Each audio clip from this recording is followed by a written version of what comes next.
Hello, everybody, and welcome to my talk this evening called Forager's Tales. And I just hope to give you really a bit of an overview of some of the kinds of stuff that goes on in my life as a forager and some of the things that I have encountered. You know, sometimes life throws a few curveballs at you, and also maybe just to lead you on a bit of a journey through some of the intrigue that surrounds the link between animals and plants and fungi and things like this too. But first of all, just for the first sort of 3 or 4 slides, I'm going to try to tell you a little bit about myself.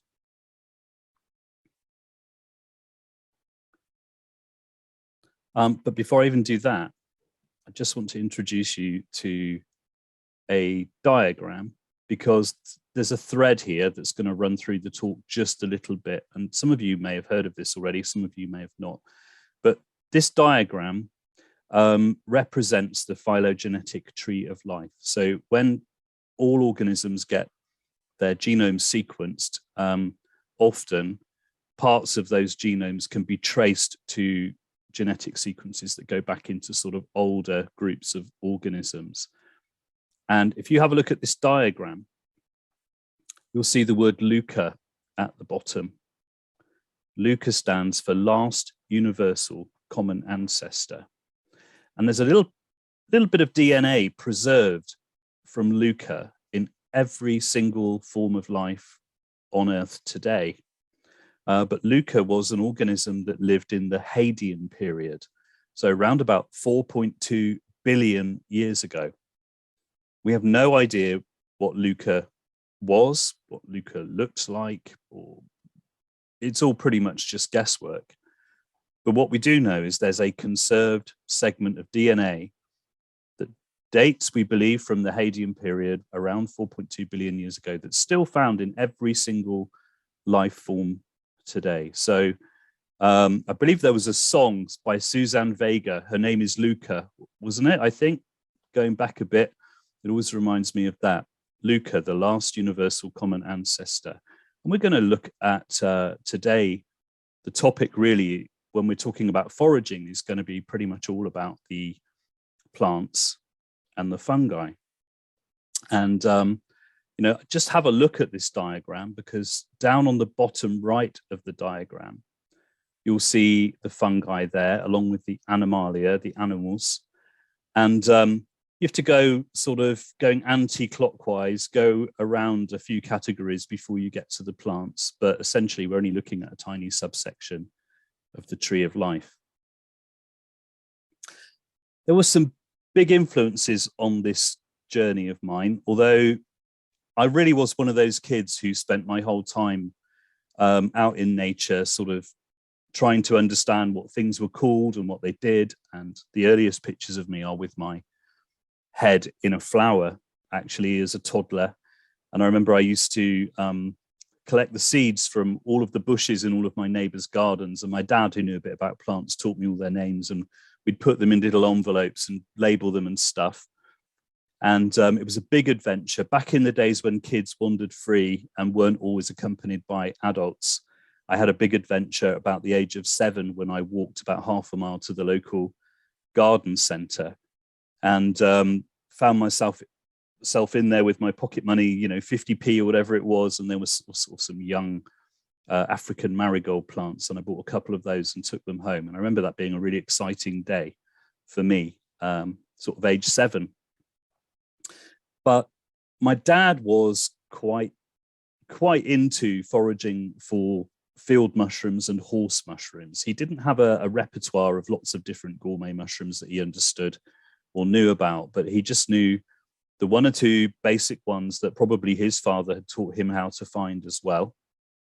And my mum was a massive country cook, so I also got into picking bullaces, which are a wild type of plum that grows in Wiltshire in the hedgerows, and hawthorn berries. We used to make hawthorn berry wine. We used to make jam out of bullaces and cherry plums and things like that. And I developed a sort of a strong link at an early age between the idea that things that you could pick in the hedgerow and out in the fields could turn into delicious, tasty food when you got home. But at the age of 14, This little fellow on the screen here was a big influence on my life, because I, as an overcurious 14-year-old with no proper books on fungi, and probably assuming that there were only as many fungi out there as years that I had lived, so I probably thought there were about 14 different types, decided that maybe I knew what this one was, and maybe I wasn't too sure, but at the end of the day, the long story cut short is that I poisoned myself. And these tiny little brown mushrooms that grew down by our garden gate under a big beech tree actually made me really, really ill. I didn't eat them, but the story is a long one, and we don't need to go into it here. But what I'm trying to say to you is that the fascination for fungi was really kindled at this point, because I realized that something tiny and brown that piqued my curiosity a little bit was able to actually make me very, very sick indeed for quite a long time. And I definitely didn't want to repeat that experience, but it also gave me a great sense of respect and awe and wonder, really, about what on earth was going on. So it took me many years to figure out what this mushroom was. It wasn't until many, many years later, until actually I met this chap, Roger Phillips. Well, actually, first of all, I met his book, I guess, probably about 10 years after I ate that mushroom, maybe a little bit less, and figured out what the mushroom was called by using Roger's book. Roger wrote a very famous book, Mushrooms and Other Fungi of Britain and Europe, which the edition that's out and about out there today that you can buy on Amazon is just called Mushrooms.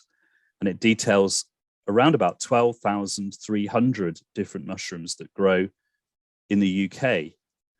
There are actually somewhere in the region of 73, maybe 75,000 different mushrooms growing all over Europe.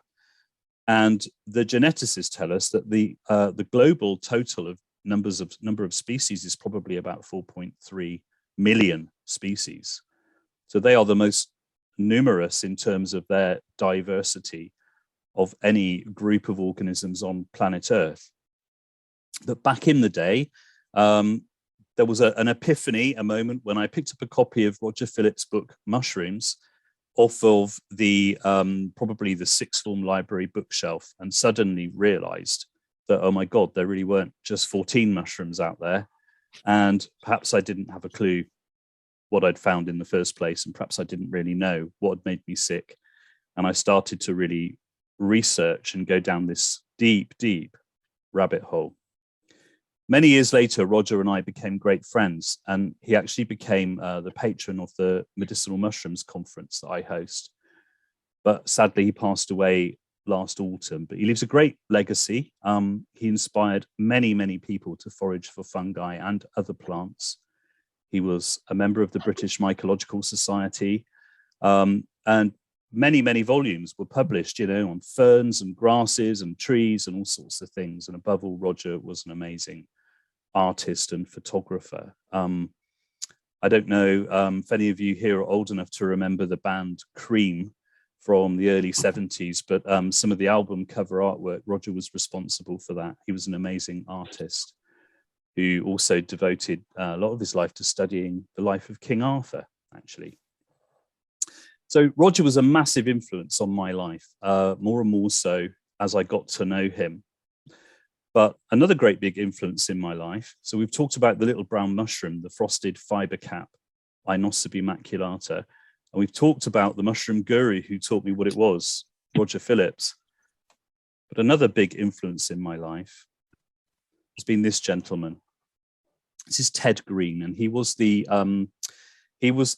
senior conservation consultant for Windsor Great Park. And he's probably a good bit older than he appears in that photograph now. But in my 20s, when I was getting into a career in nature conservation, I was lucky enough to be taken to meet Ted and in Windsor Great Park, and to talk about the value of the ancient trees there to wildlife, particularly to invertebrate populations and to fungi. And he made some really important points, which I'm just going to briefly summarize for you because they just make a whole lot of sense. One is that because fungi live in the soil and their spores are airborne, and also the spores are carried by water, rainwater, groundwater, etc.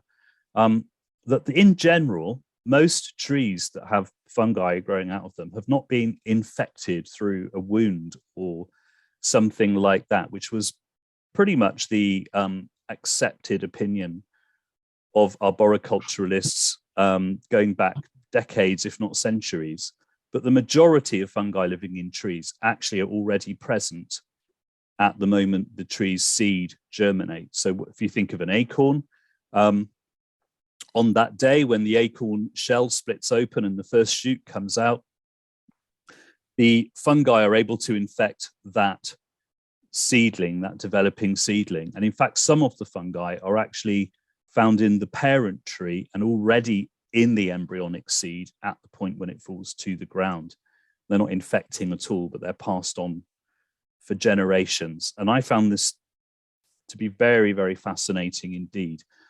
Ted made the point that ancient trees, such as the ones that I grew up playing around in Savernake Forest near Marlborough, he said they were high-rise apartment buildings for invertebrates and fungi, and that we should start viewing them differently, not as sources of wood or timber, but that we must earmark some trees to grow on in perpetuity because they have a unique microclimate at their core. And as they start to decay and break down and become old, they become home to countless species of invertebrates, particularly beetles, lots of fungal organisms and bacteria, and they become entire ecosystems that live and persist for many, many years, hundreds of years, before they finally decay back into the soil.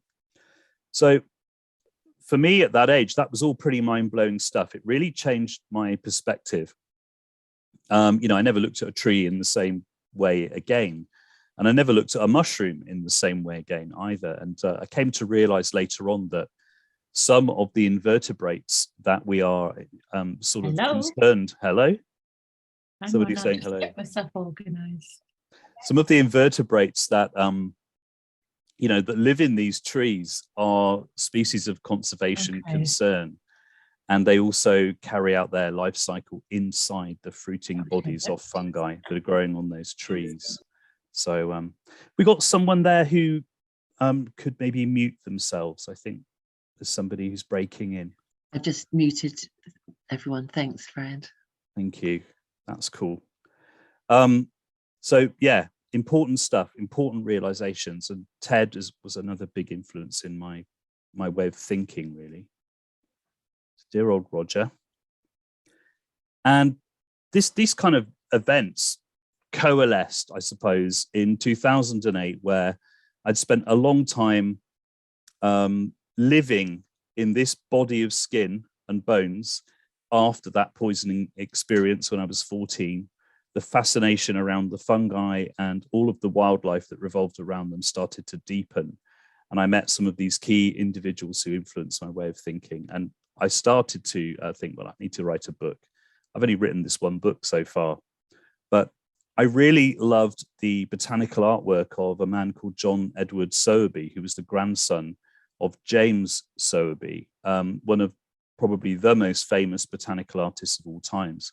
James Sowerby was around in the late 1700s, and John Edward Sowerby was around in the middle of the 19th century, and he published a book called British Poisonous Plants in 1861, which was partly my own inspiration for writing this one, because I spent quite a lot of my time out in nature by this point, harvesting plants to use in medicine and as food.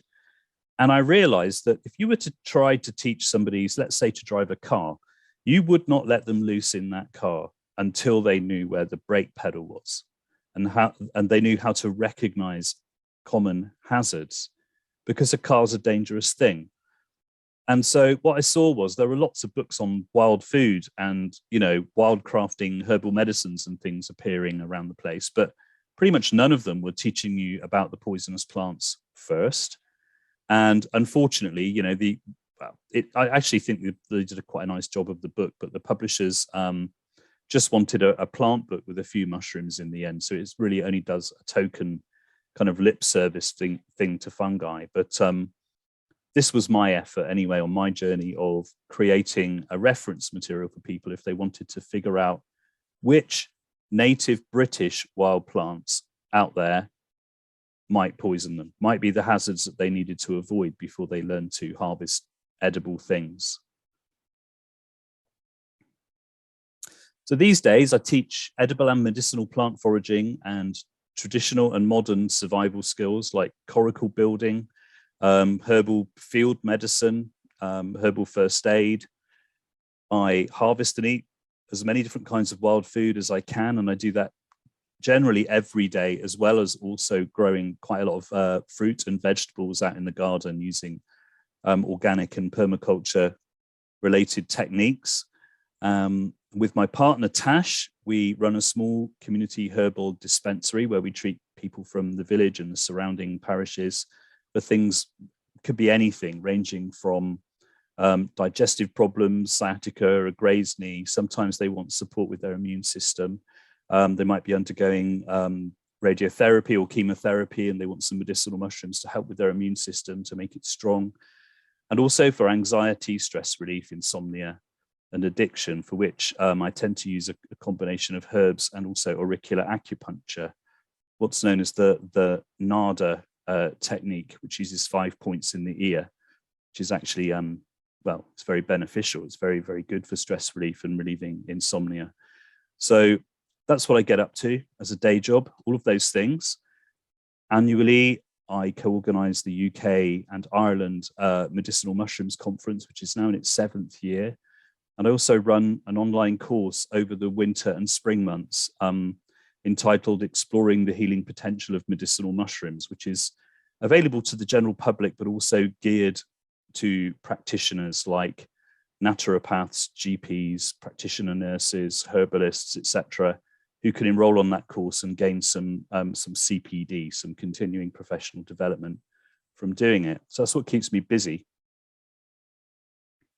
And when you say the words herbalist, I found this meme on the internet and I found it quite entertaining, actually. You know, you've probably all seen these about your various different professions, what my friends think I do, what my parents think I do, what society thinks I do. But the one on the bottom right is actually pretty much what I do spend most of my time doing, which is either staring down at the middle of a flower somewhere, trying to figure out whether the stamens are longer than the sepals or something like that to figure out which species it is, or teaching other people about really the skills of botany, or also classifying fungi using fungal taxonomy skills.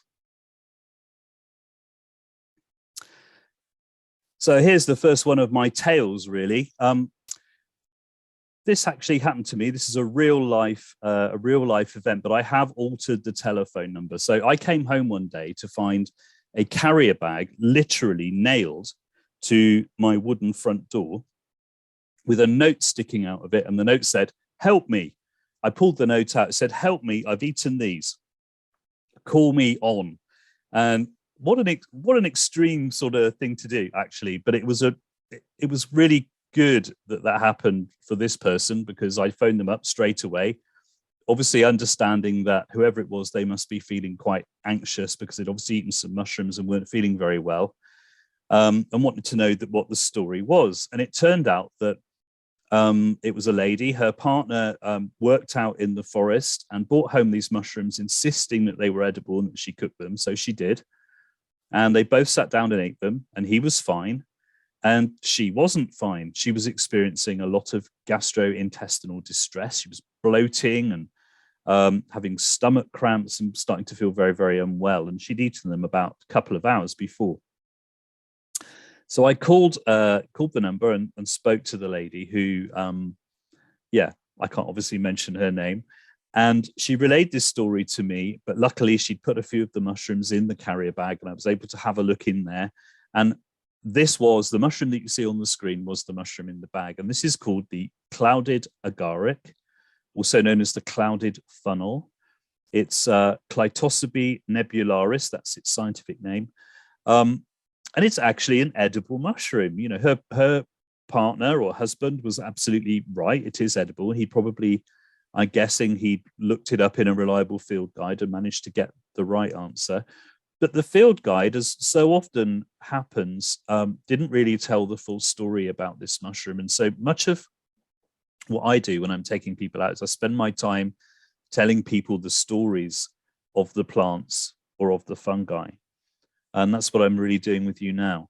This mushroom is very popular in Romania. It's also very popular in Spain and parts of Italy. And we've got an Italian chef friend called Rocco who goes mad for them. You know, we can take him a tray of sort of 3 kilos of these and he will demolish the whole 3 kilos with pasta in one sitting and come back the next day asking for more. But the Spanish government a number of years ago banned the sale of this mushroom in Spanish food markets for the reason that around 15% of the Spanish population has a violent gastric reaction if they eat it. Okay, so when we say it's edible, really with a lot of these fungi in particular, we should really be saying it's edible with certain caveats. Most wild fungi are not edible in the raw state. Only a very small number are edible in the raw state. Some are only edible if they are boiled in brine and pickled and used as an antipasti.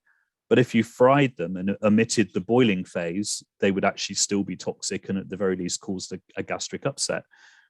And in this case, this mushroom contains a gastric toxin, which around about 15% of people have a problem with, and the remaining 85% of society doesn't. Now, I tried this mushroom out on myself a number of years ago, and all I can say is I have renamed it. And if I ever manage to get my mushroom book out, its name is not going to be Clouded Funnel. It's going to be the Incredible Stinking Fart Trumpet is all I'm going to say it's called, because the amount of flatulence that I experienced after trying to eat even just a quarter of a cap of this mushroom was absolutely phenomenal. So I'm obviously one of the 15% of people who can't tolerate this mushroom. And really, there should be a warning that goes with that. But luckily, I was able to tell the person who left her calling card on a bag of mushrooms that she was going to be fine, that probably within 24 hours, she would feel perfectly okay, but that she shouldn't eat them again. And subsequently, she came out on a number of courses with me and learned to identify lots of really tasty, good, wholesome edible mushrooms that she then took home and fed to her husband, and hopefully didn't feed him any of the ones that I told her that she shouldn't do.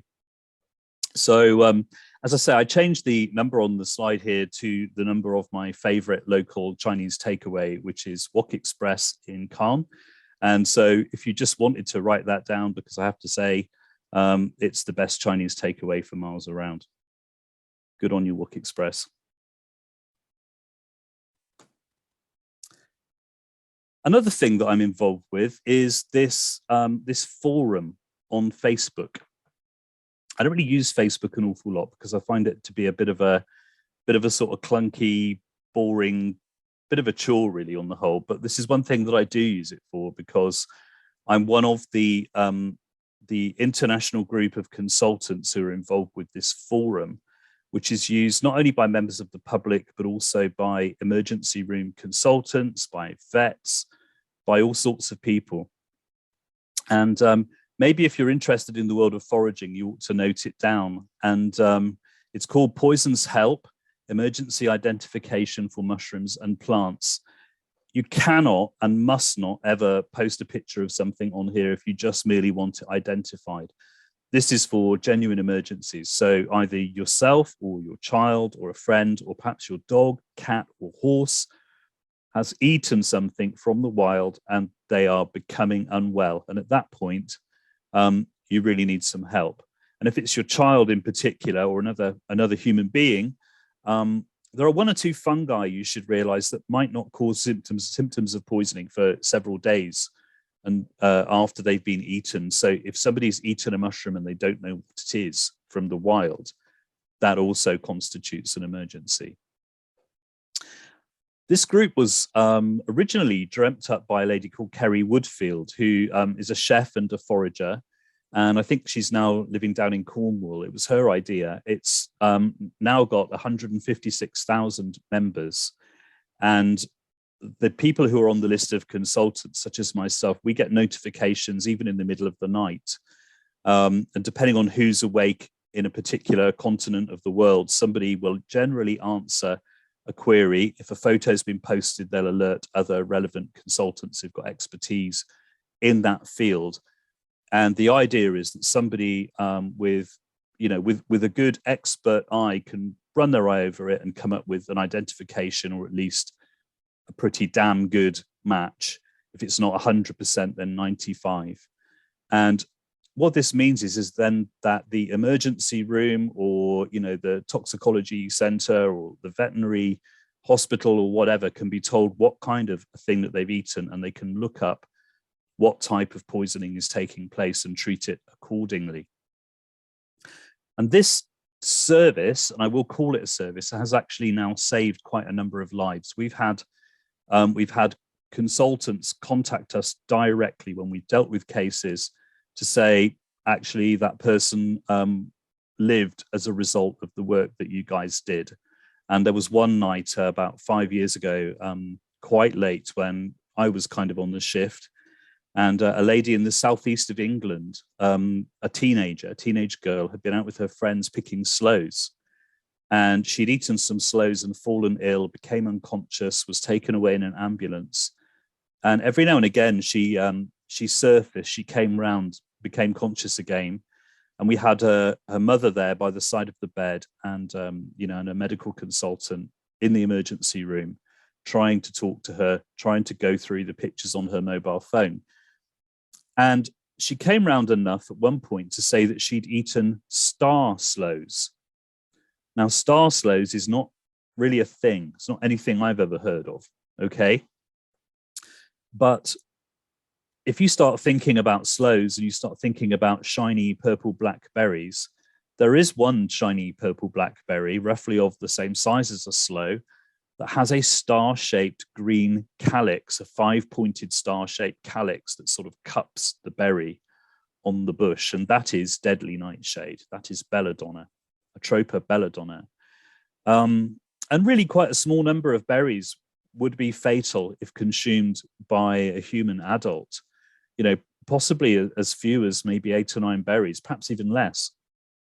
So as a result of her saying star sloes, I quickly looked up some pictures showing belladonna berries cupped by the star-shaped calyx, sent them through to the emergency room consultant. He was able to show the picture to the girl when she came round. And she, although she wasn't able to speak at that point, just put a thumb up. And as a result of that, she got the right treatment. And the thing about with Atropa belladonna, with deadly nightshade poisoning, as long as the liver is not too badly affected, there are antidotes that reverse the effects on the nervous system. And they were able to bring her around reasonably quickly, and she recovered after that. But the consultant said that there was a good chance they would have lost her if they didn't have that information. Recently, we also had a case where somebody went to the local hospital in the northeast of England, once again in England, having suspected that they'd been foolish enough to eat a destroying angel mushroom, a white relative of the death cap mushroom. And this is something that is often fatally poisonous. We'll show you a picture of the death cap in a little bit in this slideshow, but essentially if you eat the death cap or the destroying angel, the toxins in those mushrooms can result in systemic multiple organ failure, which basically means that you would feel a bit ill after maybe 6 or 8 hours, maybe up to 24 hours later, then probably recover. So you would have had some nausea, vomiting, bit of confusion, maybe a lapse of consciousness, but then you would recover. But by this time, and this is when most people approach the emergency services, damage would have already been done on a genetic level and on a cellular level to the cells in your liver, in your kidneys, maybe some brain damage too. And these cells cannot function properly, and they also cannot replicate anymore. So gradually all of the body's systems shut down, and it takes 2-3 weeks or more to die. And it's a really horrible way to go. There's no antidote for this type of poisoning. What's really shocking is that the reason I'm telling you this is that person was sent home.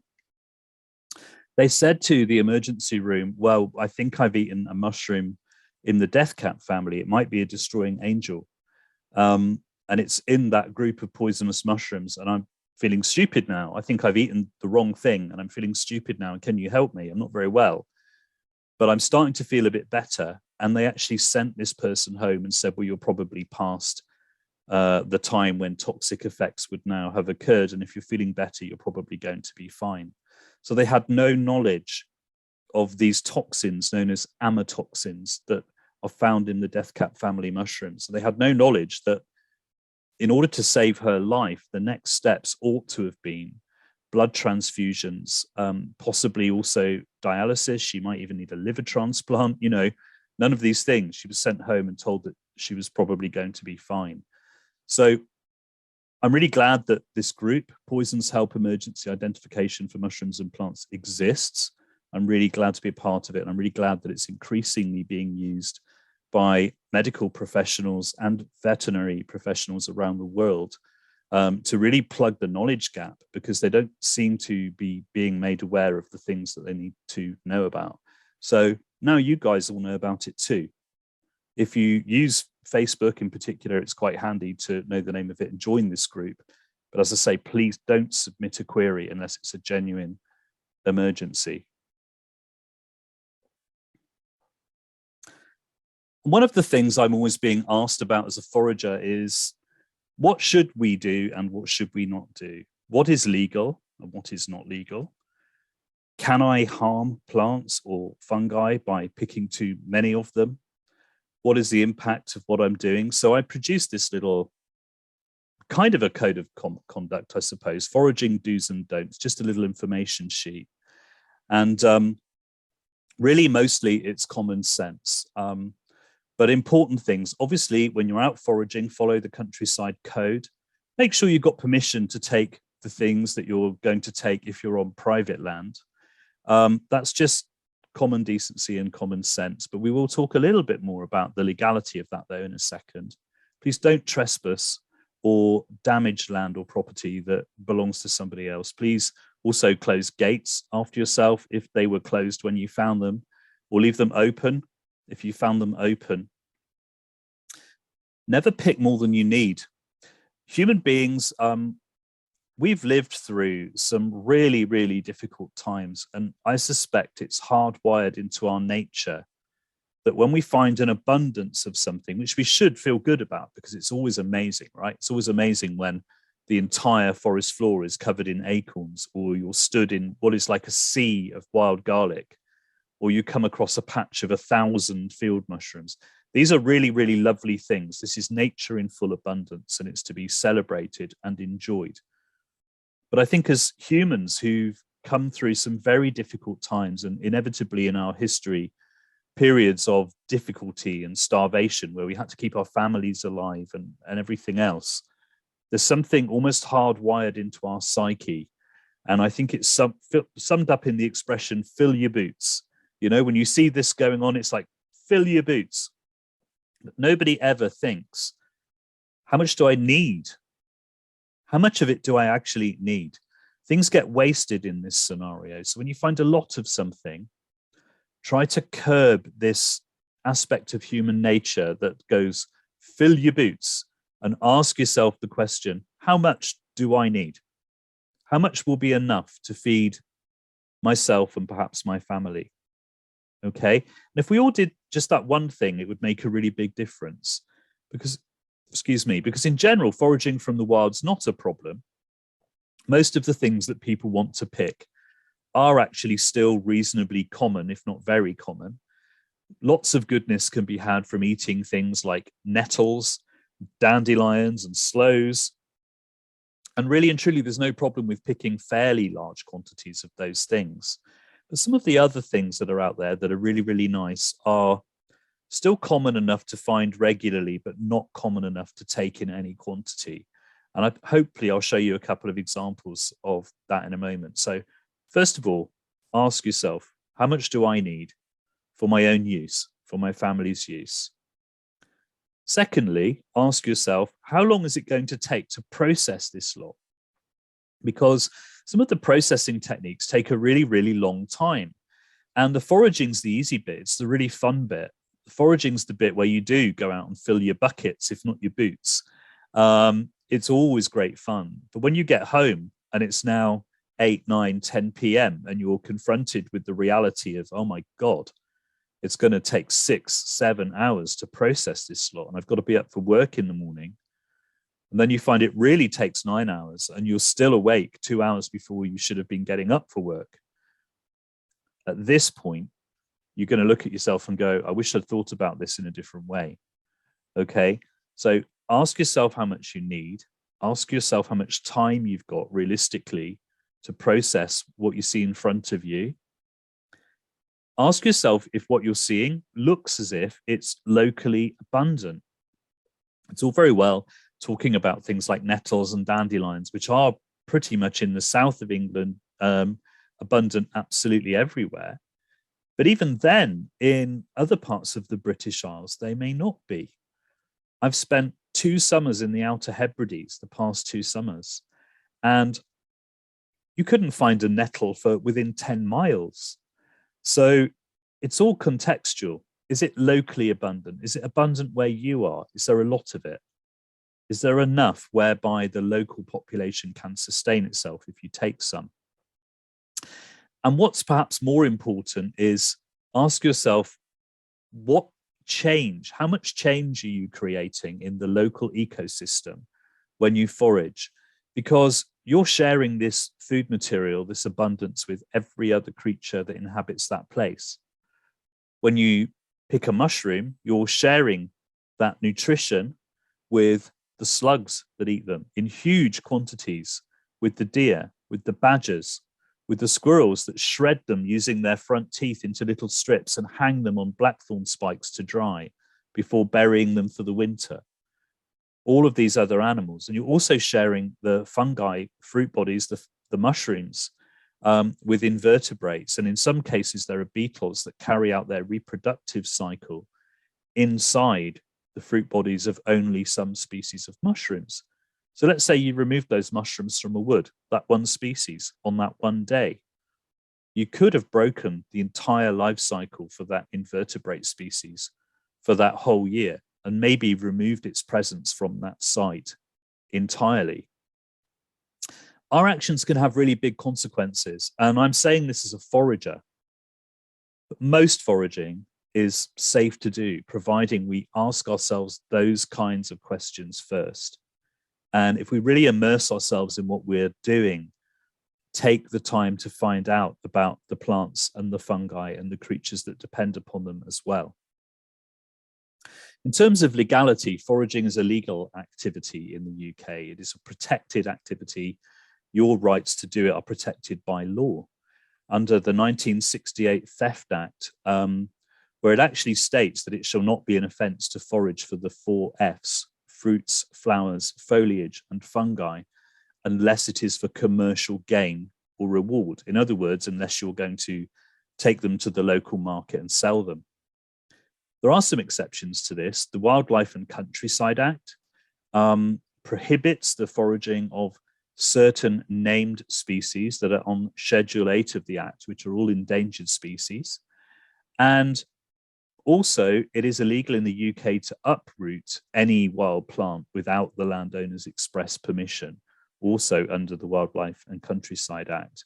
But the act of foraging itself is perfectly legal. And if you are out on land where people walk their dogs, or there's a public right of access or whatever, and you put some acorns or crab apples or field mushrooms in your bucket or basket, nobody, not even the landowner, can come to you and say, you're taking my crab apples, you're taking my mushrooms, because they don't belong to the landowner.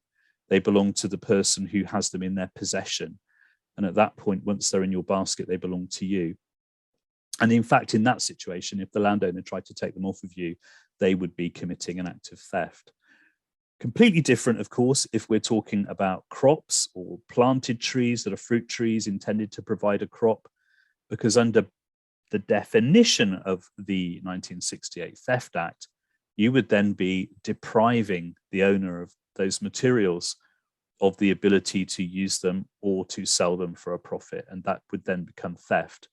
But casual foraging is protected under UK law, and probably with very good reason, because in the Second World War, we started to run out of food. You know, we had lots and lots of people working on the land. We'd lost a lot of the people within the age bracket, mostly males, who had gone to help with the war and not come back. Our supply lines of imported food were all being cut off by the German U-boats, and our government issued 2 public service booklets to the general public, one on how to forage for plants and one on how to forage for mushrooms. And by assisting people to regain that old ancestral knowledge about what they could make use of, that really helped the war effort, because there was a great resource out there. We are, after all, social creatures, and we are great apes. We are one of the last of the great apes. And when we're talking about going foraging, we're talking about accessing our native habitat and our native food plants. And really and truly, that should be always a protected right. We are animals, after all, and we should have a right to access our own native food plants. But also, because we're human beings with hopefully a measure of intelligence that enables us to understand our impact on things, we also should have a great responsibility to look after those habitats. So let's do a bit of seasonal stuff. I just thought I'd show you 1 or 2 of the things that I really enjoy at different times of the year. In the spring, I tend to like to go and make lots of wild garlic soup. And I also make a soup known as the spring cure. Excuse me. Now, in the West Country, the spring cure is written about in lots of old sort of folkloric books and cookery books and things like that. And basically what it amounts to is that once upon a time, we didn't have Waitrose, Sainsbury's, Morrison's, Lidl's, whatever. We probably didn't even have access to all of the ingredients we needed for a healthy diet from a local shop, in fact, in the winter time, because food production was very, very seasonal. And most people survived on lots of preserved foods and dried foods to get them through the winter, regardless of whether it was you know, meat or fish or vegetables or mushrooms or whatever. Basically, the meat would have been culled in the autumn and hung, and various things like sausages and other ways of preserving meats were done to make it, to spin it out longer through the winter months. Things like pickles and storing certain things like runner beans, etc., in jars were done. Chutneys were made, jams were made, various different ways of preserving fruit, sometimes in cider vinegar. But at the end of the day, we didn't have any fresh food in the winter, very, very little. And at the moment, we can go to the supermarket and buy food that was grown either in an artificial growing environment or was grown in some other part of the world. And I hesitate to say fresh, because lots of the fruit and veg that we buy is more than 9 months old by the time we consume it, because it's being kept in large chilled warehouses where oxygen has been sucked out and inert gases have been pumped in. So it looks great, but actually it's been standing around for a really, really long time, and it's likely to have very, very poor vitamin content at least. But nevertheless, we can get hold of what passes somewhat for fresh vegetables, fruit, etc., all year round. And this was not the case at all, even comparatively recently. When we were hunter-gatherers, and then when we became farmers, we became agrarian, it was all down to our ability to learn to store things and preserve things. That was what kept us going. But the problem with that was always that by the end of wintertime in this temperate zone of the world, we had pretty much run out of fresh raw ingredients, and we were getting quite run down physically. Some of you will have heard the term scurvy, which is a chronic vitamin D deficiency or insufficiency, which leads to lots and lots and lots of different illnesses, because vitamin C is required by every single cell in the human body. But there are other deficiencies too along the same lines that came from eating only dried and preserved food. So in the spring, one of the first things that anyone did was they went out and they prepared the spring cure. The spring cure is a soup, and it's made by incorporating ingredients that are very rich in minerals and vitamin C, such as nettle tops, wild garlic leaves, a little weed called ground ivy that's actually in the mint family, that's got a sage-like flavor, maybe plantain leaves, maybe some dandelion, really quite a lot of different plants, pretty much anything that was coming up with fresh green edible shoots at that time of the year, in fact. But nettles was almost always the base, because nettles of any green vegetable, and I'm not talking about seeds, but leaves here, have got the highest protein content. They also have one of the highest vitamin C contents, more than 10 times stronger than citrus fruit, weight for weight. They're very, very rich in iron too. And they've got all kinds of medicinal benefits in supporting the liver function and kidney function that helps to clear toxins out of the blood after a long, hard winter where you've been fighting respiratory infections and getting run down and all the rest of it. So nettles usually were about 2/3 to 3/4 of the base material of the spring cure soup. Wild garlic was often put in if it was available in the locality where it was being made, partly for its flavor, but also because of its antibacterial, anti-infective qualities. If there are any lingering infections hanging around in the cold, damp days at the end of February, early March, the young wild garlic shoots would have been coming up, and you'd get those into your system and get the garlic in there. And with its kind of antibiotic, fiery nature, it would have helped to drive infections away. But essentially, that was what the spring cure was all about. And one of the things, one of really the great pleasures of foraging in sort of late Feb, early March, mid-March, is going out and getting these young tender leaves of these early wild vegetables. The process is very, very simple. If you consume butter, use butter, but if not, just use olive oil. And you put a knob of butter in the bottom of a saucepan, a little bit of grated garlic if you're using garlic, or you can put wild garlic leaves in, a little twist of salt and pepper. And you want to fill the saucepan up with the mixture of 3/4 nettle tops and 1/4 of these other edible wild herbs. Put the lid on, maybe put a couple of tablespoons of water in there, but no more, and turn the heat up slowly and wilt the whole pan down. After about 11 minutes, the volume in the pan has gone down to about 1/4 to 1/3 of what you started with. And it's almost ready. All you then do is, in this day and age, you'd get your blender or food processor, and maybe a stick blender is quite a good tool for this. Just whiz it up, cream the soup until it's thick and of an even consistency. And then swirl a bit of creme fraiche or yogurt or even cream in to finish the job off, and maybe garnish with a few chopped wild garlic leaves. And that makes a lovely spring cure soup.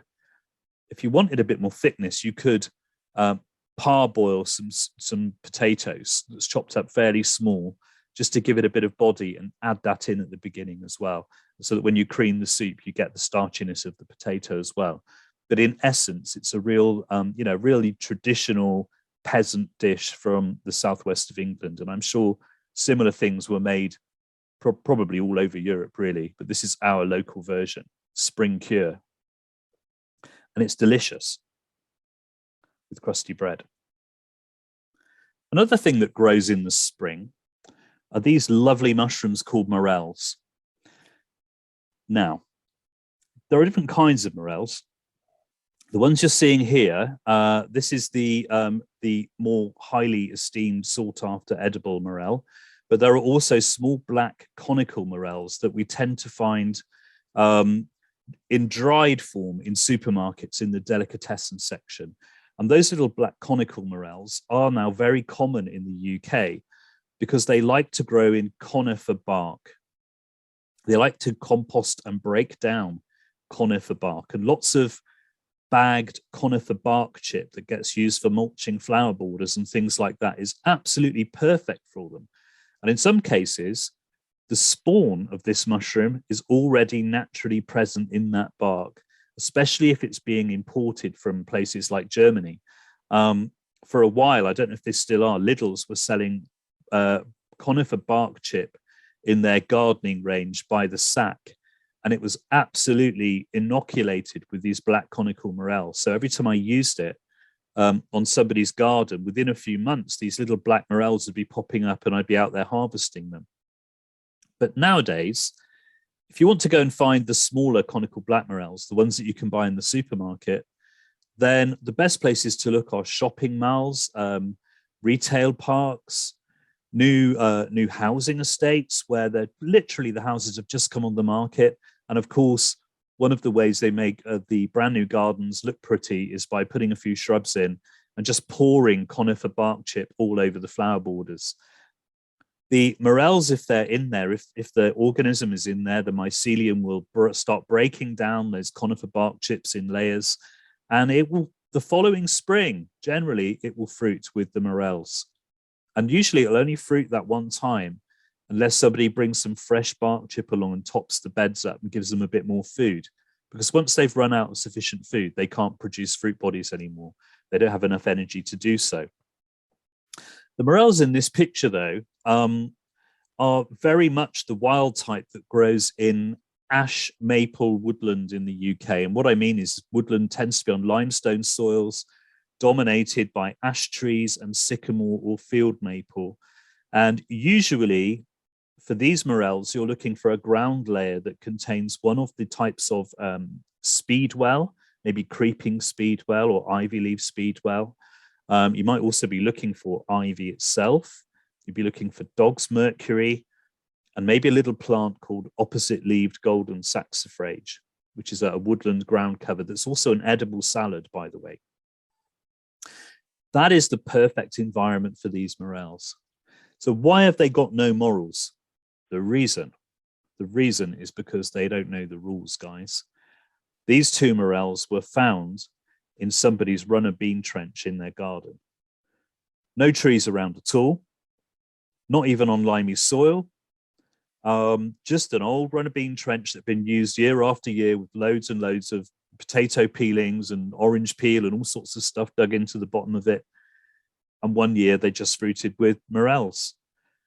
Absolutely no idea why. In an area where they do grow within half a mile or a mile or so. But what I'm trying to say is that mushrooms in particular really don't always follow the rules. There are always some surprises. But morels are definitely a spring mushroom. You're not going to find them at other times of the year. Nighttime temperatures have to reach about 11 degrees C before the morels will start fruiting. That's their trigger. Once the nighttime temperatures in around about April get up to about 11 degrees, then if they stay at 11 degrees for 3 or 4 nights on the trot, you start going morel hunting. And they might be around for 2 or 3 weeks, and then it's all over for another year. But they were a real pair of beauties. You're all going to get a recording of this, so I'm not going to really read through these recipes for you, but they're there for you to try. And I've included them in the slides so that you can use them. One for a nice wild garlic aioli and one for a wild garlic pesto for you to use next spring. Another thing that tends to be a spring activity more than anything is foraging along the seashore. And the reason for this is that the majority of seaweeds are at their best in the spring. And also you've got the young tender shoots of things like samphire and sea beet coming up. But around about the spring equinox time, you're going to get a super low spring tide. And when that super low spring tide comes, the sea goes as far out as it's going to go for that whole year, really, exposing beds of seaweeds that are normally not exposed at all. So we have this intertidal zone that we talk about on the beach, where at the very top end, you get things like gutweed, the green floating tubular weed that floats in rock pools. And at the bottom end, you get things like kelp and sugar kelp that spend almost the entire year completely submerged in kelp forests below the low tide mark. And then in between that, you get all sorts of things like dulse, pepper dulse, carrageen, the various racks like bladder rack. I'm sure you all know what bladder rack looks like, the green seaweed with the kind of egg-shaped bladders on the fronds lying around all over the beach. Well, bladder rack's a good edible seaweed, actually.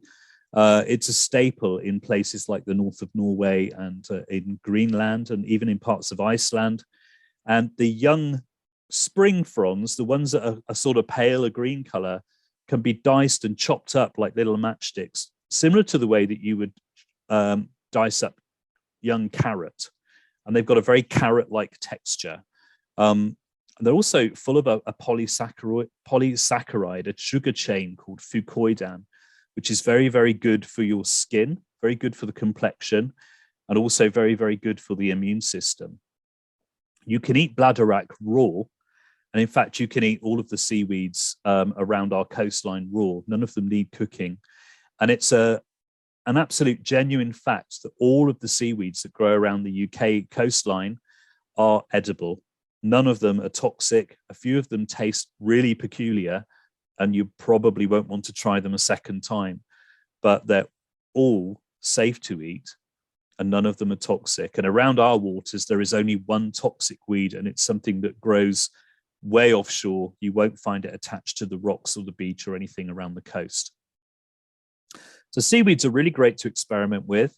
They've got some unexpected flavors. There's one called pepper dulse, which is a very small weed that grows over rocks that are strewn on the beach, over large rocks.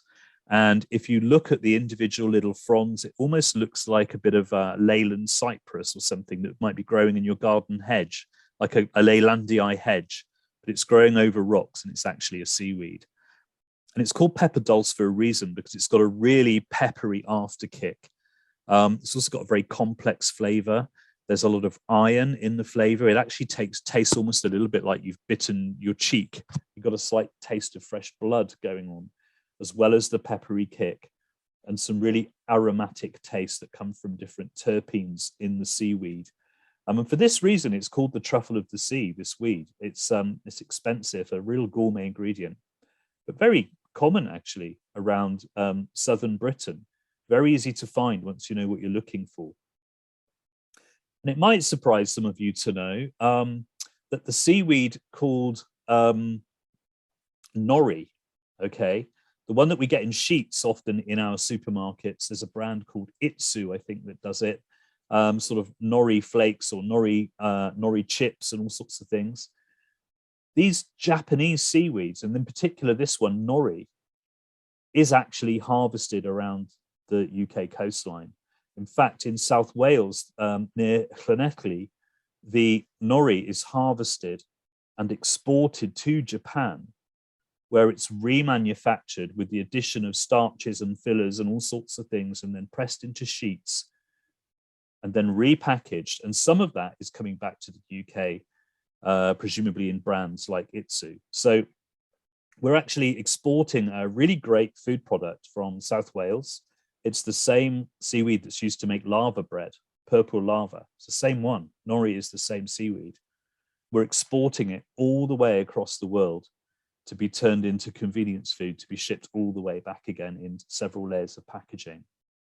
And that's shocking. It's one of the reasons why I think everybody should learn to forage, because actually in situations like that, our impact is far lower if we just go and put the effort in ourselves and only just gather enough for our own human need. And you haven't got all the packaging and all the food miles, and we're distributing our impact around the world rather than focusing it in places where that just get devastated to feed the commercial trade, and then whole populations of things get wiped out. Instead of doing that, we're spreading our impact much more thinly.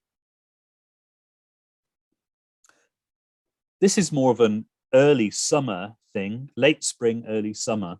You heard the expression gathering nuts in May. Well, here I am holding up a freshly dug pig nut. And on the blue mat at the bottom there, you should be able to see the pig nut after I've washed the soil off. And there's a picture of the pig nut leaf as well, and the flower. The pig nut is actually in the carrot family. It's a member of the Apiaceae, the carrot family. And it's really quite a small plant with a very delicate feathery leaf. It tastes absolutely fabulous. It's somewhere in between a water chestnut and what would it be? And a hazelnut. It's got a papery skin, a bit like a hazelnut, but it's knobbly. And if you eat 3 or 4 of them and chew them for a while, it does develop a very slightly peppery aftertaste, which is really pleasant. But it's a real delicacy.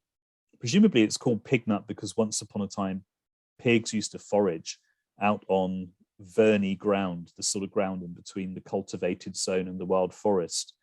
And going back to Anglo-Saxon times, I imagine the pig nut was quite an important food source for pigs. But nowadays it's getting to be quite scarce. I know of some meadows where there are thousands of these plants, but there are others where there are only a dozen or so, and there are others with none at all.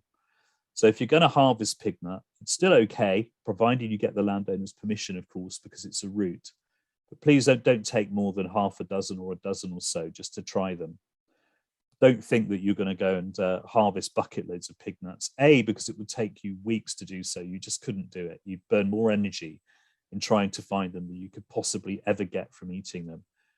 And B, because it would just be a real shame. So it's something to include as a gourmet ingredient in really small quantities, maybe toasted, mixed in with a green salad that's dressed with balsamic or elderberry vinegar, something like that, and a drop of walnut oil.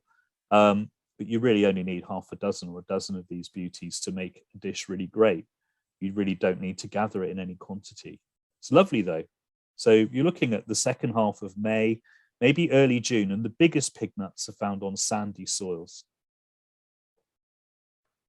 Moving on to the summer, some of the things I like about summer, and there are too many. I mean, there are thousands of things I would be out harvesting in the summer, but I just thought I'd pick on a couple.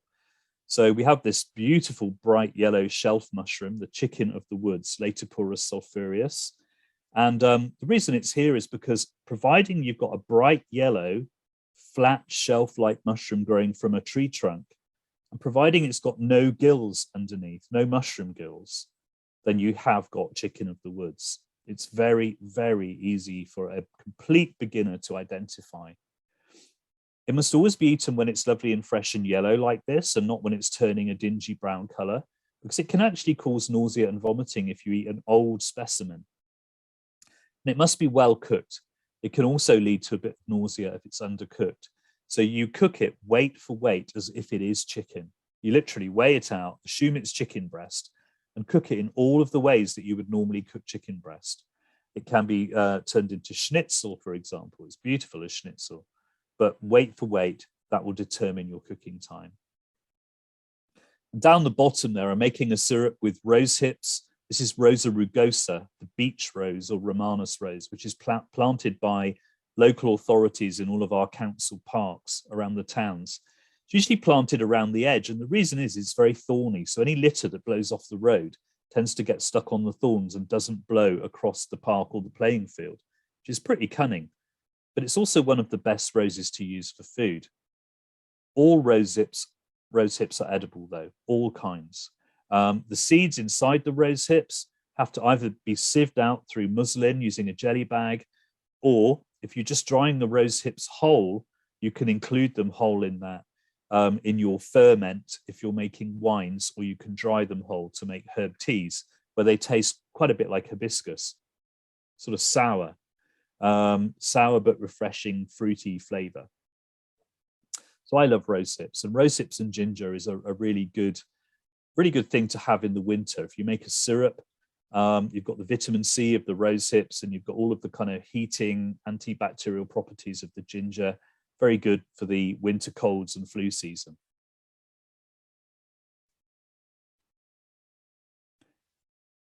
And then after the summer, we get into the autumn, and this is the time for me, not only of fungi, but also for harvesting nuts. This is a picture from this year's nut harvest, and this is actually acorn. This is the English oak, okay? It's a tremendous source of food and medicine. Acorns are really high in protein and really high in fats. They are actually nutritionally more dense than the majority of other nuts that we regularly eat. But they have to be leached before you can use them. And what that means is that you dry the acorns by just putting them in trays with air flowing between them for a few weeks, couple of weeks or so, until you can pick them up in your hand and rattle them, and they rattle inside the shells. Then you crack the shells open. There's various ways to do this. You can either use the old-fashioned method, which is you put a few handfuls in a Hessian sack, and you smash it against the wall, and that cracks them all at once. You just whack it really hard against the wall. You can take your angst out on them at the same time. Or these days you can buy a machine to do it. And I've actually got a hand operated one that is made in Turkey. It's not by any means a sort of something that you would sit on the countertop and would look nice among your other white goods. It's a very Heath Robinson thing. It's all made of sheet metal, spot welded together, with a winding handle on the side and a big sort of rough cog in the middle and a chute on the top. And you feed the acorns in, turn the handle, and it cracks all the shells for you. And once they're dry, they're not very thick. So once they're dried, you just rub them between your hands and press hard, and the shells break and come off. The leaching stage, easier to show you on the next slide, involves grinding the acorns, there they are top left, into a coarse meal. And the coarse meal is bottom left. And you can see there it's looking wet because I've poured water all over it. And what you do is you cover it with water and stir it with a wooden spoon for a couple of minutes. And then you tip the water off half a day later and put more water in and repeat the process. So really once or twice, ideally twice a day, you're going to fill the bucket with water, stir it. And then, 12 hours later, tip the water off and do it again. And you do that for about a week. And the reason you do this is because the acorns are very high in tannins. There's too many tannins in them. And so to eat them, even though a little bit of tannin is actually quite good for you, to eat them in the quantity that they're found in the acorns could cause bellyache, maybe a few other unpleasant symptoms. They'd be regarded as mildly toxic until the tannins were leached out. But once they are leached out, and you know this because you can taste some of the meal and there's no bitterness left in it, and you tip the water off and there's very little color in the water, then what you need to do is lay them out in sheets, maybe on baking trays or something like that, and do it in a low fan oven, or maybe in a commercial dehydrator or something if you've got access to it, or maybe in steel trays on top of your Aga or on top of your wood burner. There's lots and lots of ways you can come up with. You need to dry that wet meal out. And once it's fully dry, it will store in storage jars, Kilner jars, but it stores better in a really cool place because the fats in the acorn after 3 or 4 months can start to go off. So if you put it in a fridge, it will keep for a year, maybe 18 months, no problem. But if you just keep it in a warm room, it might only have a shelf life of 3 or 4 months. And you can use this coarse acorn meal to make cookies, biscuits, cakes, bread. Particularly, it doesn't leaven very well, and it also hasn't got any gluten in it. So if you want to make gluten-free bread, you'd mix xanthan gum or some other binder with it, and it makes perfectly good bread, a bit like a dark rye or something like that. You can also make a hot porridge as well with it. You can make a hot gruel, which you can sweeten with honey. Or you can roast it or toast it under the grill in your oven and make acorn coffee, which you would then use like filter coffee. So it's very, very versatile. It's free. It's extremely abundant in some years, to the point where if you stored it carefully, you could make enough, maybe pick enough for 2 years in a row. And it's incredibly rich in protein. It's a very, very good free food source. Dopamine, what's this all about? Well, again, I don't want to teach anybody to suck eggs, so some of you may already know this, but when we are engaged in activities that are kind of life-affirming and that feel good, our brain releases quite a lot of a neurotransmitter chemical called dopamine. And dopamine not only makes us feel great, but also it reinforces the behavior that we're doing. Dopamine was probably evolved because we're animals as a way of keeping us doing things that kept our species alive. Okay, so when you forage for food, you get a dopamine release. This has now been proven and measured. You get a distinct spike in dopamine in the brain and in the blood when you forage for food. When you engage in social activities that bond the community group together, also when you're engaged in sexual activity, again, because breeding was about furthering the species. So obviously dopamine is going to be produced to encourage you to breed.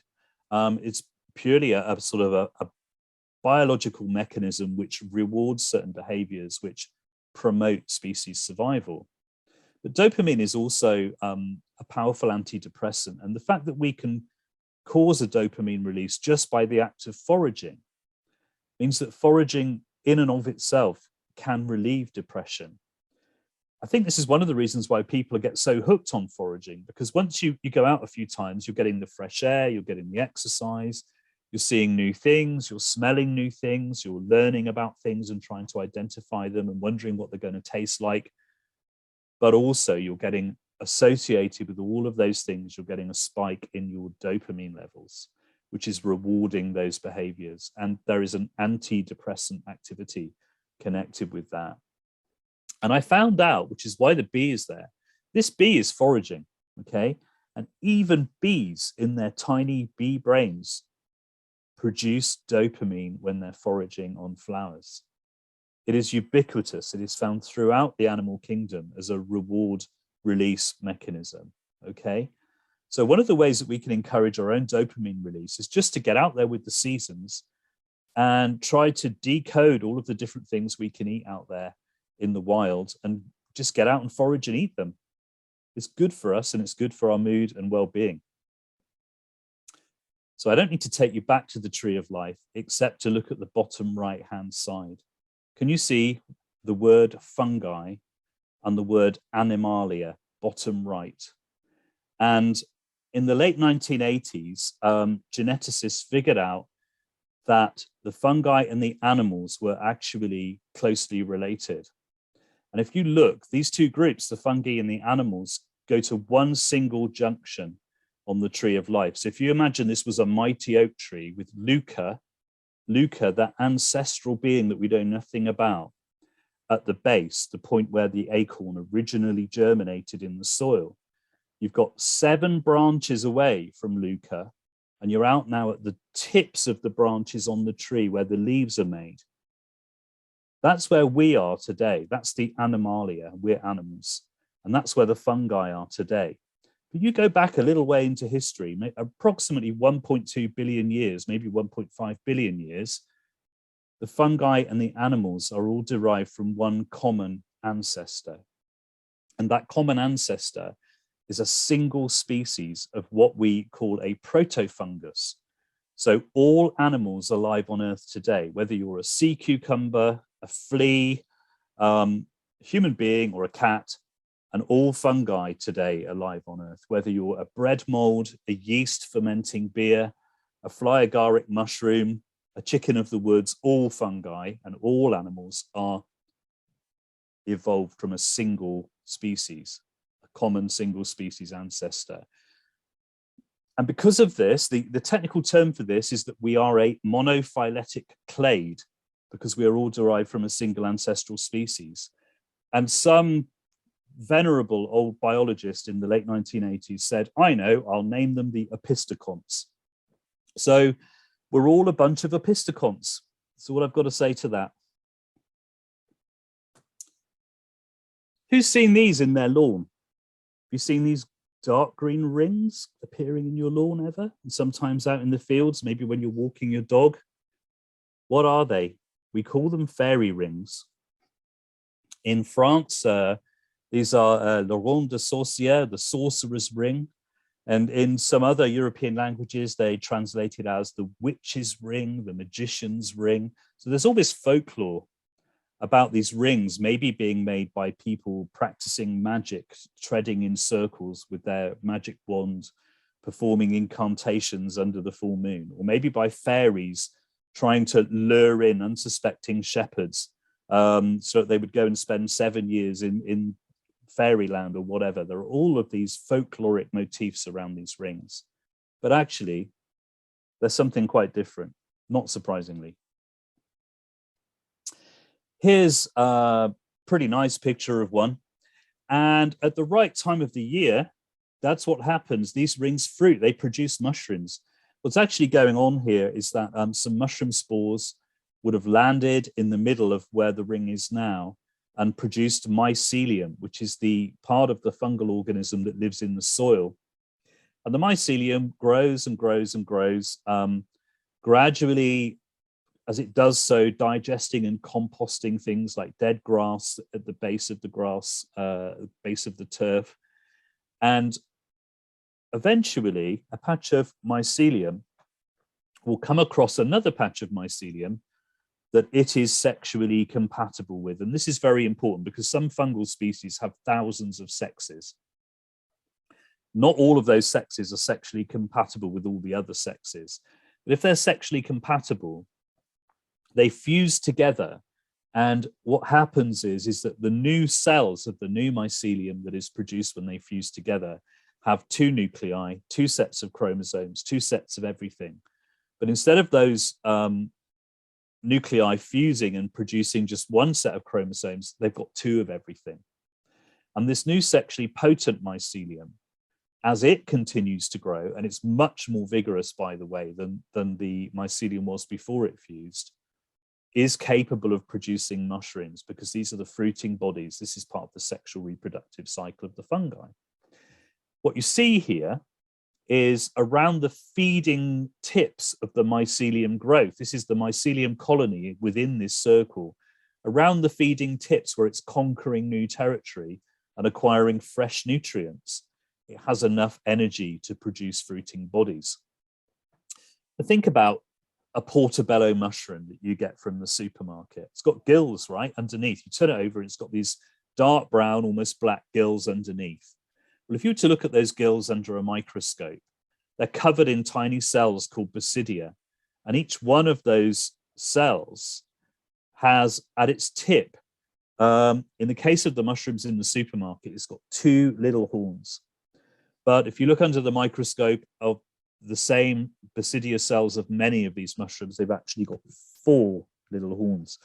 And on the tips of those horns, that's where the spores are made. And it is only at that point that the nuclei fuse and one brand new set of chromosomes is made. So the spore contains just one set of everything, back again to the original state. Once the mycelium had fused in the soil, all cells contained two of everything, two sets of DNA, two sets of chromosomes, two nuclei.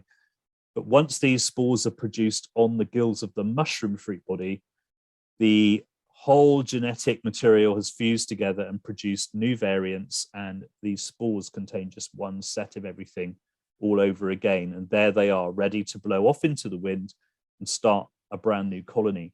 So the reproductive cycle of the fungus, the sex life of the fungus, is really long-winded. It starts in the soil, but the mating act only finishes when the mushroom opens and it sheds its spores. It's a very, very long-winded process. One single mushroom, again, think about a portobello from the supermarket, produces about somewhere in the region of 2 billion spores, okay? And every one of those little basidia cells with its little horns on top produces identical clones. So if you've got 2 billion spores, then you've got 500 million different new strains coming from just one mushroom. That's mind-boggling, isn't it? Okay. And of course, most of those spores out in nature are never successful. There are many types of soil bacteria and even other fungi that predate on them as soon as they start to germinate. They just plug into the food chain. They provide more food for the food chain. And then, of course, if you get a patch of mycelium, it gets eaten by slugs and soil invertebrates. And not many of them ever get to complete the full cycle, which is probably just as well. Otherwise, it would be like a scene out of some 1950s B movie, and we'd all be floating around on 6 meters of mushroom blobs trying to get around our business around the earth, because they would take over. Under the microscope, this is what mycelium looks like. It's a somewhat similar to a neural network that you would find in the brain or around the heart, for example, a branching neural network, but also some astrophysicists have pointed out that there are these intergalactic threads of energy pervading the cosmos like great corridors, and the structure is also very, very similar, which I just find intriguing, if nothing else. So from the micro level to the extreme macro level. Fungus mycelium is also currently regarded as the world's largest living thing. one patch, and this is honey fungus, by the way, we're talking about, the thing that wipes out your flagpole cherry trees, etc., in the middle of the lawn in the garden. One patch found in the temperate rainforest in Oregon, USA, covers 2.3 square miles. And we know it's all one mycelium patch because you can take genetic samples anywhere on that patch and they are completely identical. It's estimated to be 2,200 years old. And to be honest, we don't really go around genetically sampling mycelium patches and figuring out how big they are. So probably there are vastly bigger ones in vastly bigger areas of forest that are as yet undiscovered, and we may never discover them. They may be wiped out before we even locate them. Things I do with mushrooms. I like to pickle them. If anyone wants to Google for Fred the Forager's blog, there's a recipe for pickled mushrooms on there, which is not copied, not exactly plagiarized, but strongly inspired by one found in one of Antonio Carluccio's books, bless him, because he really did have a passion for mushrooms, and probably ought to be included on my list of inspirations at the beginning, actually. But what you're seeing in front of you here are pickled oak milkcaps. These are a mushroom that grows in deciduous forests like the ones we get here in Wiltshire, like Savernake Forest, under oak trees. And they're pickled by boiling in a vinegar and saltwater brine for about 8 to 10 minutes. And then they're ladled out, allowed to air dry, put into jars that have been sterilized in the oven. You pour olive oil over the top, include peppercorns and bay leaves and rosemary, and just let them stand and mature in a cool, dark cupboard for a couple of months. And it preserves them, and they keep for 12 to 18 months like that. They're delicious, just served raw as part of a salad. We're getting quite near the end now. Thought I'd show you some dangerous mushrooms. First of all, this is the death cap that we spoke about earlier. I want you to notice that it comes from a kind of an egg-like appendage at the base, and this is known as the vulva. The mushrooms in the death cap family have white gills that are not joined to the stem, and they come from this vulval sac, which is actually a bit like an egg. So when it was a button mushroom and it was tiny, it was completely surrounded by this egg, which burst open when the mushroom came up out of the top and then the cap expanded. And some of these mushrooms, if you recall the red one with white spots on top, the fly agaric, those white spots are also the remains of that egg that the mushroom burst out from. And that's also a member of the death cap family. But this one in front of you here in the slide is the actual death cap. And recently I had a foraging walkout with me and somebody said, is that a real death cap? And I said, yeah, that's a real death cap. Okay, I'm going to get this mushroom ID app on my phone running and we'll see what it says. And this mushroom ID app was top of the range. I'm not going to say the name because it's unprofessional, but it's the best known one. And lo and behold, it did come up with the death cap, but only as the second mushroom in the list. And the first mushroom in the list was an edible mushroom. So on the back of that, I've even wrote a poem about it, and I now call it the death app mushroom, because it appears that even common mushroom ID apps get this mushroom, which is probably the deadliest mushroom on planet Earth, wrong, and will instead tell you that it is a leucoagaricus, which is actually an edible mushroom. How terrifying is that? This is a choice edible, though. This is porcini, Boletus edulis. We also call it the penny bun because of the bun-like coloration and shape of the cap, even down to its kind of pale edge around the edge of the cap, a bit like a bread bun when you bake it and you get this lovely brown crust on top, then it goes paler down the sides. And actually, there are 4 different mushrooms called porcini in Italy. This is only one of them. They're all very closely related, though. And you can buy dried porcini in Waitrose, but it may surprise you to learn that the porcini found in Waitrose were genetically analysed by the mycologists at Kew Gardens, and they discovered that there were no porcini in the packets. And in fact, these were all related to porcini, but they were species foraged for in China. And they actually found that there were 5 different species, in the packets, 2 of which had never been described by science before. Okay, so they were unnamed species that had never been named. Luckily, they were all close relatives of porcini, the set. And so there was nothing toxic in the packet or anything else. But it just goes to show you that people in that part of the world will be being paid by the kilo to forage for something that they've been shown in a picture. And that in itself is quite scary. And for some big events in the past, I've bought mushrooms in bulk, where I've been, my partner and I have been serving canapes to an audience of 400 people. We've bought from companies like Fine Foods, Covent Garden, or Eurofresh, which are suppliers of the restaurant trade. And we ourselves have unpacked those mushrooms from the trays and found small numbers, very small numbers, but of toxic species mixed in among them. Okay, so, you know, you have been warned. Not every chef can ID mushrooms, and people are being paid to pick these things by the kilo, and they may not be able to ID them either. Here's another choice edible. This one's really popular in Spain and is also widely pickled in northeastern Europe and in Poland.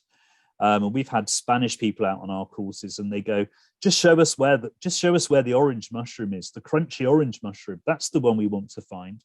They're not interested in the porcini. They want this one, the saffron milk cap, that bleeds a carrot-colored milk when you break it. And it grows under Scots pine trees, and only under Scots pine trees, because its mycelium connects to the root systems of the Scots pine, and it's involved with breaking down all the pine needles and things and feeding the nutrients directly back into the roots of that tree. And in return, the tree feeds it carbohydrate-rich sap made by the process of photosynthesis each day so that it can produce more mycelium. And mushrooms that plug into tree root systems like this increase the feeding area, the surface feeding area of trees by an astonishing 480,000 times. Okay, so if you were to unravel the root system of this Scots pine tree, it would go around a few tennis courts. But if you were to unravel the mycelium threads, these tubular cells that I showed you in the microscope slide, if you were to unravel those just from one tree, they would reach all the way to the moon and back to Earth again. And one pinch of that soil around that pine tree contains 7 miles of them. Okay. They also produce water during this composting process that they're a part of. They don't just gather water, they produce it. So they protect the trees from drought through the summer, because as long as the trees are plugged into a good underground fungal mycelial system, they're getting water directly from the fungi. And this is a late season. These are around at the moment, both in pine plantation, spruce plantation, typical forestry commission timber plantation woods, but also out in broadleaf woodland under oak and beech. This is the wood bluet. Reasonably easy to identify from its color, but beware specimens that have got a little rusty ring zone around the top of the stem, because those are a different mushroom. If you're really in doubt, you should cut the cap off and put the gills downwards on a piece of dark colored cardboard overnight to take a spore print. And the spore print should be a very pale pinkish buff color and not a dark rusty brown color, which is the color of the spore print of its imposter, which would be a web cap. You don't want to eat those. They're bad for your kidneys. In some cases, fatally bad. But with the wood bluet, as long as you do that spore print and you have a very faint, pale, pinkish buff spore print, you know you've got the right mushroom. If it's got this kind of coloration and you've got that color spore print, you're good to go. Also, if you smell underneath the cap, there is a smell somewhere in between perfume and sort of floral perfume with a hint of really cheap orange juice concentrate.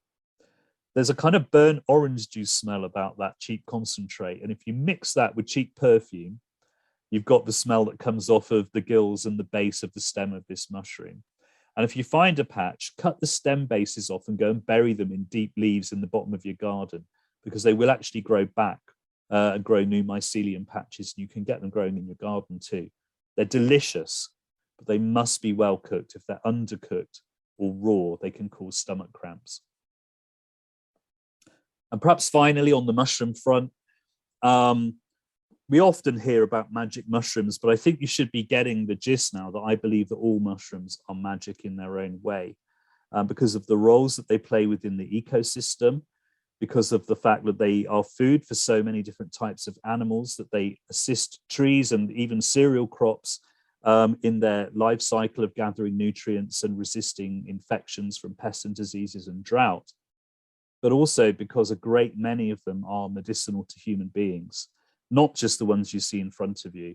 The red one with the white spots to the left is actually used in Northern European folk medicine and herbal medicine to make a tincture which actually cures sciatic pain. It is actually a topical pain relief that's put on the skin, and it plugs into the GABA nerve receptors, GABA type A and C receptors, similar to the drug gabapentin. It brings about pain relief that travels down the sciatic nerve. So it's amazing for sciatica. And of course, currently on the right here, we have the psilocybin mushrooms, the Liberty Cap, which there's a huge underground culture of people, taking these for recreation, but actually there are clinical trials taking place involving these mushrooms at Imperial College in London, several American universities, and also in Switzerland and Canada, where it's being used to see if it's got decent potential for treating depression, anorexia, alcohol addiction, and a whole range of other ailments that have got a psychological component.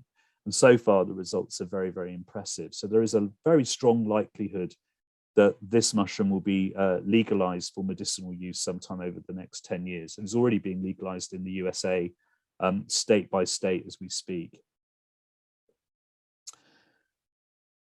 Anyone who collects fungi needs to learn how to preserve them. So I've just listed there for when you go back to looking at this at home after you play the slideshow back again, just a reminder to say that you can preserve fungi by drying them, and that they will keep for up to 12 years if you dry them, as long as you keep them in a dry, cool, dark environment.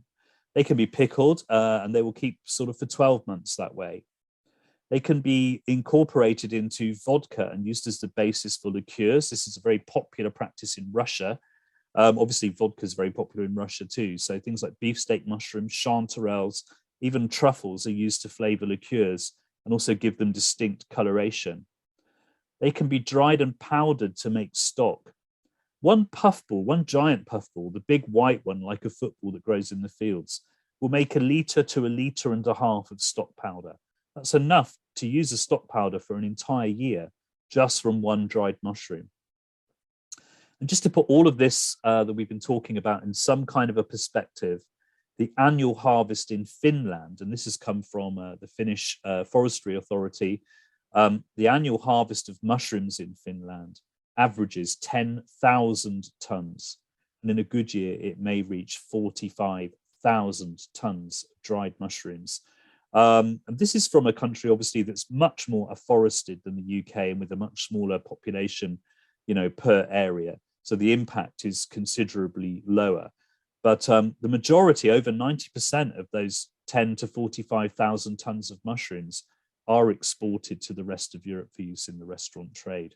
Only 10 to 15% are retained at home for the domestic market or by the people harvesting them at home for pickling and drying for their own use, which is quite interesting. There have been a number of scientific studies that have shown that picking mushroom fruit bodies, the mushrooms themselves, does not actually diminish the mycelium in any way. And it does also not, it doesn't prejudice the mycelium towards fruiting less in the future. And in fact, in some cases may make it fruit slightly harder. But the mycelium itself, providing the habitat doesn't change, i.e. the tree species that are present, the drainage patterns, the way the land is used, all the things that we're interested in from a conservation perspective. Providing those things don't change, a patch of mycelium can live for many thousands of years. It's practically immortal. If you cut a piece out, it will just grow back in to fill the gap and start all over again. And so really the mushrooms are in control. They're vitally important steps in any ecosystem. Ecosystems break without the fungi on board. And the thing is, the mycelium is invisible to the naked eye for most of us most of the time. So everyone talks about what will happen to ecosystems when we lose the bees, all the pollinators. Losing the mycelium from the soil is every bit as important, if not more so. They are a rate determining step in most ecosystems and food webs. But yeah, they are in control of the passage of nutrients between the plants and through the soil. They are actually governing the movement of food within the sort of trophic pyramids. They're very, very important, and we must not lose them. So if you want to learn some more, you can look me up on the web, thewildsideoflife.co.uk. We've got lots of courses. Some of them at the moment, I'm kind of a little bit behind putting next year's dates online. They should be going online within the next week or so on the website. There are one-day mushroom courses. There are spring foraging courses for shoots and, you know, the sorts of things that we talked about, making the spring cure and all the rest of it. In the summer, I've got a herbal medicine summer school where you can learn herbal first aid or learn about herbs and mushrooms to support your immune system. So lots going on. And also next autumn, if you're interested in the medicinal side of the fungi, then open to the public, we have the 7th UK and Ireland Medicinal Mushrooms Conference, which will be held at Stanton Park near Swindon, Stanton Fitzwarren, on the 18th and 19th of November 2023. And there's a mini market there selling mushroom grow blocks. You can do a workshop and inoculate your own mushroom logs with shiitakes and turkey tail mushrooms and things.